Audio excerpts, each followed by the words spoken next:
benefit-cost ratio for this change. And I have no clue as to how much it should cost. No patient has any clue as to how much it should cost. That in general, the doctor says you should have X, and we are completely inadequate at saying, well, that sounds like a lot, or that sounds like it's too much, or that sounds like the benefit-cost ratio really isn't worth it. So the people who aren't paying, the doctors, have an awful lot of control over what services are provided, particularly because patients care a lot. Relatively few of us want to die before we have to. That nobody is out there offering you a special policy, saying that, well, if we are the special, I don't know what, say we're the special third world healthcare policy, by which we'll charge you only a third as much as Kaiser Permanente would, and we will give you the drugs that you think and the prescriptions that you think are absolutely normal and essential to life. Things to keep your cholesterol and blood pressure and blood sugar down. If you break a leg, we'll fix it. If you get some big infection, we'll give you lots of antibiotics. But otherwise, if you have a heart attack, we'll put on the defibrillator. But otherwise, if it looks like something really expensive and time-consuming is coming along, which will lead to your spending a year bouncing in and out of the hospital, slowly losing health and function, and being stuck full of needles, so that it gets very painful before your final month on a respirator, we won't do that. We'll just let you die naturally at home in bed, and we'll take a third of the money that you collect. We collect from you in insurance premiums, and we'll give it to fight river blindness in Africa. In a good world, you probably would have lots of people saying, no, this really isn't worth it. These resources could be devoted to a better purpose in a poor world than giving me an extra 6 months of low-quality life into and out of the hospital. Very few of us are actually willing to do that, even in advance, because there's always the chance that you might recover or that something else might come along, and we naturally grasp for life. So when there's something the doctors can do that might help, the tendency is, why not try it? What else am I going to use the money for?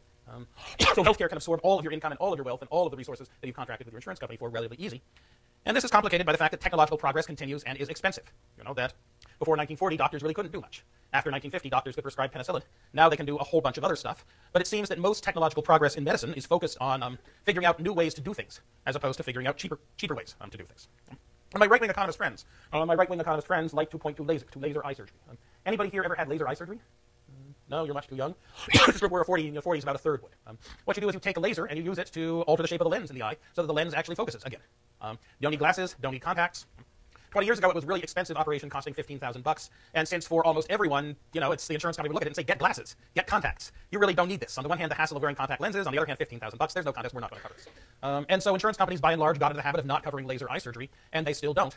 And so for the past 20 years, the people doing laser eye surgery have understood that their livelihood depends on their attracting customers, which requires that they make it cheaper and cheaper and cheaper. So that each year, more and more of the eyeglasses and the contact lens population says, hey, wait a minute, this is actually something worth doing. It's safe, it's effective, it's a lot cheaper than it was 5 years ago.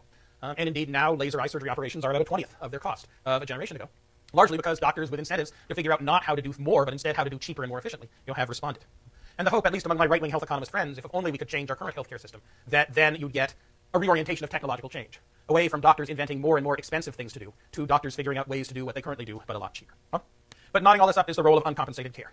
All the people who show up at the hospital without insurance, without assets, or who show up and they did have insurance, but they hit the lifetime cap, or they show up and they don't have insurance, but they have a house, or they show up but their last operation took their house and ate it. Somehow the people who treat the people who can't pay have to get the resources they need to perform their surgeries and their operations. And the response of hospitals and doctors is you take the people who can pay and you add a little onto their bill to cover the uncompensated care, the people who can't pay. Which then means that, say, if you're an insurance company and if you have a relatively healthy population that doesn't require a great deal of care, the hospital is going to say, oh, good, we can take some of the money we would otherwise have used for your patients and use it to treat those of our patients who can't pay. So the incentives to kind of produce a group of healthy people who don't charge the hospital very much kind of goes away. And adding to this as well is the knotted role of insurance. Right? That the best way to make money as an insurance company is to charge people money for insurance and then not to pay it out. And you cannot pay it out either by finding some reason that what the treatment they have isn't covered, or you cannot pay it out by being sure to cover only those people who are unlikely to get sick. Right? The favorite thing I saw while working on the Clinton healthcare reform in 1993 was a flyer from an insurance company in Florida that was selling a Medigap policy. That is an insurance policy that will pay that part of your healthcare if you're elderly that Medicare won't pay. And how are they trying to get people to sign up for this policy? Well, they were holding a Medigap enrollment dinner dance at a retirement home in Florida on the grounds that the people who will come who dance are likely to be the people who aren't going to get very sick. And so if we only get the people who dance, you can undercut other Medigap policies by 30% or so and still make money, which indeed is why if you ever go out in the individual health insurance market, you'll find that the insurance you're offered is extraordinarily expensive because people will say, well, gee, why do you want insurance? Are you sick? Given how much we're charging you for it, if you're not sick or about to get sick, it would be absurd for you to buy it. So the fact that you still want to buy it given how much we're charging you for it means you must be sick, and so we should charge you even more. And then, of course, there's the fact that once you start adding in gatekeepers, saying, yeah, this test might turn up something, but it's a 1 in a 10,000 chance, and it's really expensive, we don't want to run it. Or this procedure might give your child an extra 2 months of life, but we could take the $100,000 and cure 500 people in Africa of river blindness with it. Once you start doing that, you're in the death panel business. And people really don't want to be in the death panel business. Even insurance companies that aren't telling you, no, you can't get this treatment, just, no, we don't think it's cost effective for us to pay for it, really don't want to be in the death panel business. So those things mean that healthcare costs are high and are going to be rising as the population ages and as technological progress continues for the foreseeable future. After all, we already have, by and large, those of us in America's upper middle class, we already have enough food, or maybe more food, enough clothing, enough shelter, enough electronic toys to keep us from being bored, enough opportunities for entertainment and sporting events. What's the one thing that we're really not satiated on? Well, it's vacations in expensive places, and it's life expectancy. And so as we grow richer, we're going to want to buy more of those two things, and that means rising healthcare costs. Little correlation between costs and outcomes. Well, I don't have time to go through this, so I'm going to postpone the rest of this lecture to next Tuesday. And let me ask you to switch to the take-home assignment. Due 11 a.m. On Tuesday via the internet, email to me and Dariush. This is the take-home assignment. The lead into the take-home assignment, which is, as I said, up on the web, is we're supposed to start now. With our unemployment rate at 8.9% now, compared to a consensus estimate of the natural rate of 5.5%, and with investment spending well below its long-run average trend level. We're going to imagine that by some implausible cinematic plot device, your consciousness is suddenly transferred into the body of Eugene Sperling, Assistant to the President of Economic Policy, as Gene sits in his small, cramped office on the second floor of the West Wing of the White House. And no, the TV show West Wing does not show what the offices look like. The offices are a lot smaller, dingier, and rattier than on the TV show. The TV show has a larger budget, and they have to get the cameras into the set.